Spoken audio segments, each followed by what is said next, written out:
NMAX version 1 mga katropa. Yung problema ng motor ni boss ay EBS. Naka always on indicator. At ang yung error niya, Daniel, anong error niya? 33 boss. 33 yung error niya. Tapos ito naman yung sniper. Ang ipapagawa ni boss dito ay sunburn.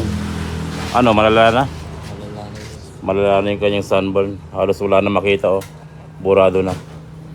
Tapos dito naman sa ito, yung TBS na to, hindi umaandar simula nung nag-welding sila. Nalusaw yung kanyang wire, kaya binuklat nila yung wire dito. At ngayon, gusto ipa-repair ni boss yung kanyang ECU kasi nga wala daw display rito. Pero pinadala ko yung motor nila para i-check na lang yung wiring. Kung wiring ba talaga or ECU yung problema niya.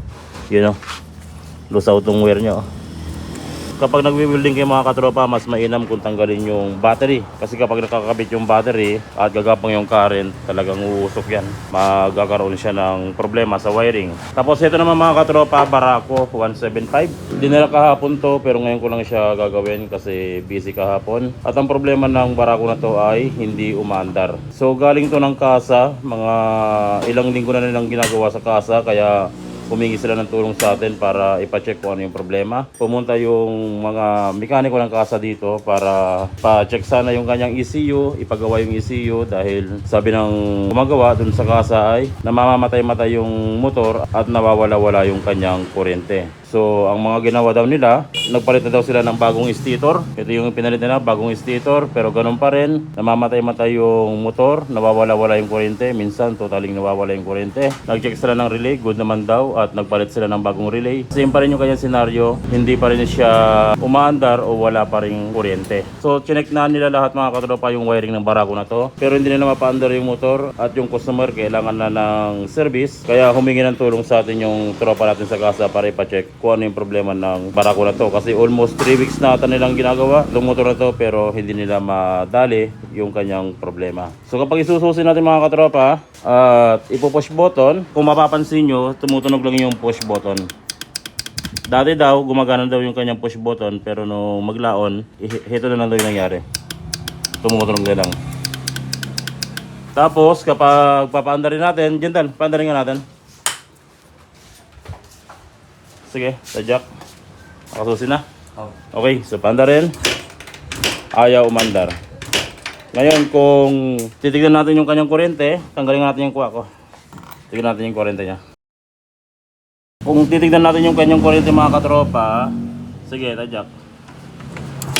Wala, 0. Okay? Kaya pumunta dito yung mga mekaniko ng kasa para ipa-repair yung kanyang ECU. Tinanong ko yung barkada nating mekaniko kung may fuel pump. Sabi niya may fuel pump naman daw kapag sinususi. So i-check natin yung fuel pump. Pakinggan natin kung mayroon siya pag sinususi. Okay? Isa pa. Last one. Yan, nung sinabi ng barkada natin na mekaniko sa kasa na mayroon siyang fuel pump, ang sabi ko, dalhin na lang yung motor dito para i-check namin kung ano ba talaga yung problema. Kung sakali naka-encounter kayo ng ganitong klaseng problema mga katropa sa inyong Barako FI, nagpalit na kayo ng stator, nag-check na kayo ng wiring, ng relay, at wala pa rin kuryenteng lumalabas, ito lang yung mga kailangan natin gawin.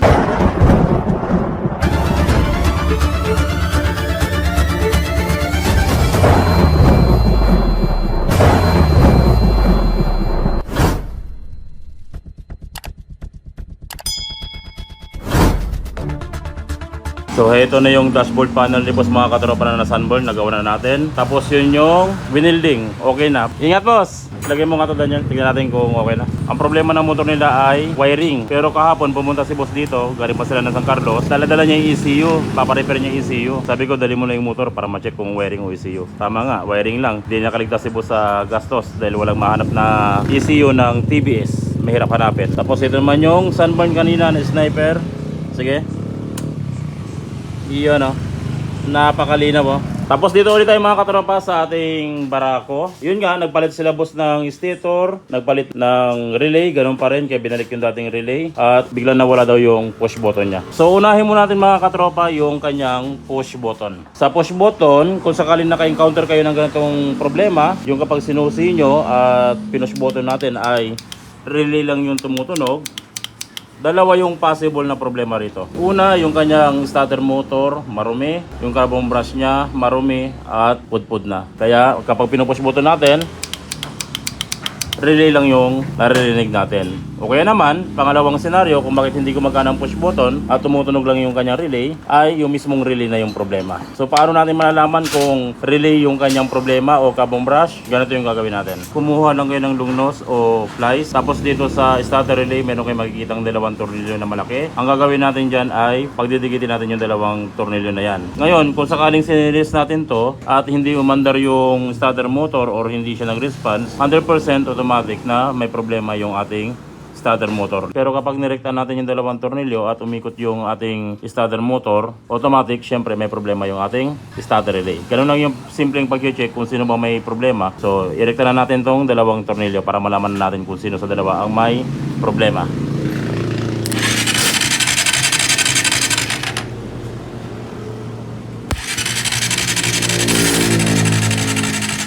So kung nakita nyo mga katropa, nirekta natin yung dalawang tornilyo, umandar yung starter motor, ibig sabihin good yung ating starter motor at may problema yung ating starter relay. So good na yung ating push button, yun yung kanyang problema. Kaya tumutunog lang siya at hindi nag-i-start. So ang gagawin natin dito, syempre magpapalit tayo ng bagong starter relay. Ang next natin mga katropa, yung ating kuryente. Daniel, halikan mo na nga. So dito, pag sinusi, gumagana naman yung fuel pump, pero kapag tinadyakan, walang kuryente. Kung sakaling ganyan yung na-encounter nyo sa inyong Barako FI, minsan ang problema rito ay itong mga relay. Tatlong to. Lilinisan nyo yan kasi minsan nagkakaroon ng corrosion or minsan nasisira. I-check nyo yung relay. Pero kung sakaling na-encounter nyo yung ganitong klaseng problema, nagawa nyo na lahat, ang susunod na gagawin nyo kung nagawa nyo na lahat ay dito sa ilalim ng puwan. Tatanggalin natin yung ilalim ng puwan at meron akong ituturo sa inyo dito na pyesa na i-repair natin or i-condemn natin at 100% under yung ating Barako FI at magkakaroon ng kuryente. So pagkatapos nating matanggal yung upuan mga katropa, ang hahanapin natin dito sa gitna yung sensor na yung function niya ay kapag natumba, namamatay yung motor. So yung sensor na yung mga katropa, kung sisilipin mo sa ilalim ng ating gas tank, ito siya. Pero kung mapapansin nyo, hindi na ibalik ng maayos. Kasi yung posisyon ng sensor na ito ay hindi ganito. Dapat yung kanyang pwesto pataob. Kumbaga yung sakit ng ating sensor ay pataas. Ganyan dapat siya. Hindi siya pag ganito. So siguro nag-troubleshoot yung mga tropa natin sa kasa at hindi na isauli ng maayos kaya ganito yung pagkakasauli nila. Kasi kapag ganito mga katropa, yung ating sensor, automatic yan, walang lalabas na kuryente kahit na anong gawin natin. Subukan natin isusi. Yan dahil, paano nga? Patadyak nga. Yan, walang kuryente. Okay? Pero kung yung sensor ay ibabalik sa dati or ilalagay natin sa dating pwesto yung sensor niya na nakaibabaw yung kanyang sakit, ganito yung itsura niya. At kapag tinadyakan natin, subukan natin ulit na dyakan. Yan. Nakita nyo? Isa pa. May kuryente na. Subukan natin siyang pandarin. Ilagay muna natin yung kuha ko. Okay? Tapos pandarin natin. Yun o. It's alive! So, 3 weeks na halos na hindi mapaandar. Tignan nyo. Dahil sa sensor na yon, nagkaroon sila ng problema. Pero ang problema dito mga katropa, syempre, nagalaw nila yung sensor na to dahil nagtutroubleshoot sila. At nung tinutroubleshoot nila, hindi nila na ibalik na maayos yung sensor. Kaya lalong hindi nila napaandar. Sabi ng mga tropa natin sa kasa na pumunta sa kanila yung may-ari ng motor na mamatay-matay at palyado nawawalan ng kuryente. Kaya tinutroubleshoot nila yung motor ng customer. Pero nung nag-troubleshoot sila, nagpalit ng stator, nag-check ng mga relay, akala nila ECU yung problema or nadam nila yung ECU sa pag-troubleshoot. So isa sa mga issue ng Barako mga katropa, itong sensor na ito. Kaya siya namamalyado. Masyadong sensitive tong sensor na ito. Pag napadaan ka lang sa lubak at nag-swing yung kanyang sensor kasi sa loob nito parang may gumagalaw na mechanical at yung mechanical na yon masyadong free wheel siya. Kunting lubak lang, mag-swing siya ng malaki, ang nangyayari namamatay-matay yung ating motor or minsan namamalyado. Kaya ang ginagawa ko rito mga katropa pag ganitong mga Barako FI, kinukondem ko na yung kanyang sensor or inaalis na natin. So paano i-condemn o alisin yung ating sensor para hindi na siya magkaroon ng problema tulad ng namamalyado at namamatay-matay. Ganito lang yung gawin natin. Para ma-condemn natin or ma-bypass natin yung sensor niya, hindi mo siya basta-basta i-unplug lang. Kasi pag in-unplug mo yung ating sensor na wala to, pag sinusin natin, sige gentle, pandarin natin. Aandar siya pero pag wala yung sensor na ito, mamamatay yung ating makina. Yan. Sige, pandarin mo pa. Yan. Hindi na siya andar kasi nga na-detect ng ECU na wala yung ating sensor nito. So para ma-bypass natin tong sensor nito, ito yung gagawin natin sa ating sensor. Babaklasin natin tong sensor natin. Ito yung kanyang loob. So para may condemn natin or matanggal natin yung ating sensor, may bypass natin, ang gagawin natin, napakasimple lang, alisin nyo na to. Tanggalin nyo lang yan. Subukan natin siyang paandarin na wala yon. At kahit na pag ganito or pag ganon, kahit anumang direction nito, ay hindi na mamamatay yung ating motor. Tapos subukan natin siyang paandarin. Sige, gentle. Iyon, no? It's alive na, no? At kahit malubak na kayo, wala nang problema kasi na-bypass na natin yung kanyang sensor.